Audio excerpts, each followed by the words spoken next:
Hi, you're in a room full of mirrors, dumbbells, and a huge ton of heavy-ass colognes fighting for dominance. Good news? You're here to improve yourself. Good news? So is everyone else in the room. You are a gym goer, standing in the building called the gym. But you're not actually alone in here. This place runs on a crowd, not a self. Dozens of different people and all quietly convinced they are the main character of the day, all not looking at each other and somehow completely aware of everyone else in the room at all times, not to the exact plate they're using.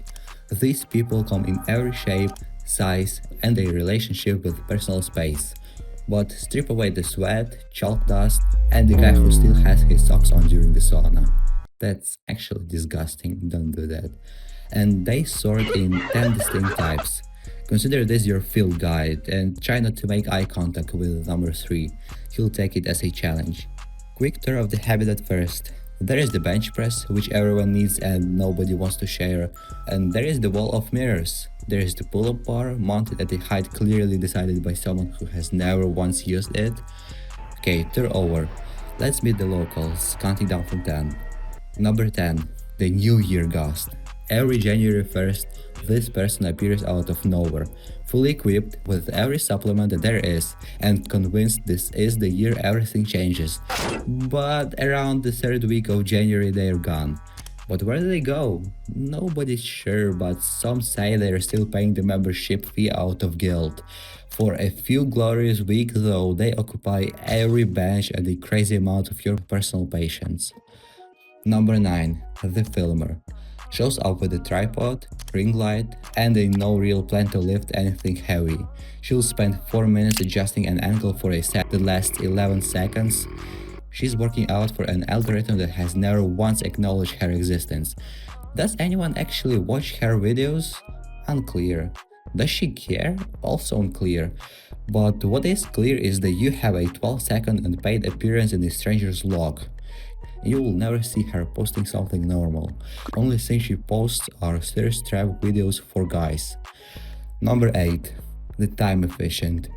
Doesn't believe in staying anywhere for more than 90 seconds. She's on the cables, then the bike, and then somehow doing lunges. Could she wait 30 seconds for you to finish your set? Apparently no, time is a construct, and so it turns out is your claim to the bench that you were using 2 minutes ago. You asked to work in, she hasn't heard you, and she may not even be biologically able to hear you. Number 7. The Sauna Elder. Over 50, does the exact same 7 exercises in the exact same order he's done since the Clinton administration and treats the sauna like his personal office hours. Catch him seeing you on your phone between sets and he will materialize behind you to explain that in his days, rest meant 30 seconds and not scrolling. Right after the sauna, he is wearing a little bit less than the situation is calling for. We don't really bring it up because I got traumatized by some old guy at 14 years old. We just simply ignore it the same way he ignores cardio, which is to say noticeable. However, if you start a conversation with these guys, they're actually hella friendly. Number 6. The Unlicensed Coach. No certification, no nothing. A very strong opinion about your squat depth though, that he will share whether or not it was requested. He means well somehow, which makes it even worse, not better. Is your form actually bad? Maybe. You'll never know because you are now 3 minutes into a lecture from a man holding a gallon water jug like it's Fortnite. He didn't even ask for a spot, but you're getting one anyway. One more rest that doesn't really make it to the list is a guy that stinks like a goddamn skunk. You could feel him from a mile away. Number 5. The Pack. Never appears alone and always somewhere between 14 and 16 years old. Always traveling in a group of 4 to 6 and always louder than they need to be. Usually they appear in the gym either in early spring or early fall. A lot of these are hated because they are here for quick results and leave the gym right after their membership ends. Number 4. The Powerlifter. Will occupy a single rack for 90 minutes to complete 5 total sets. takes a minimum 10-minute rest between each one, brings a lot of snacks, and sometimes could even bring his own specialty bar because the gym's bar apparently doesn't meet his standards. He is genuinely remarkably strong, which is impressive right up until you realize you haven't been able to use a rack since sometime last spring. Number 3. The ego lifter.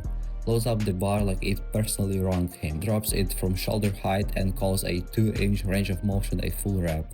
You'll never see him do more than 5 reps of anything, because past 5, apparently, it stops being lifting and starts being cardio, which is against his religion. Number 2. The philosopher. You'll find him in the sauna, usually, or loitering near the water fountain like he's been waiting for you specifically. He'll ask how is your workout going, and 40 minutes later you'll know his complete opinion on marriage, the stock market, and why they don't build cars like they used to be. You'll never learn his name, you'll still think about what he said for the rest of the week against your will. Number 1. The regular. Shows up on a schedule nobody assigned him. Does the work, says maybe 4 words to another human being in the entire session, and then leaves. Doesn't need you to know it happened. In a room full of people convinced they are the main character, the regular is the one actually just quietly finishing the story, and then going home to eat dinner like a normal person. If you're wondering which one I am, personally, on a good day I'm the regular, on a bad day I'm a philosopher cornering a 19-year-old by the water fountain to explain my theories about escalators. And that's basically it, that's the fail guide. 10 different types and one more thing I probably should have led with. None of this actually stops you from getting stronger, just show up more consistently than the ghost does. That's genuinely it, that's the whole video.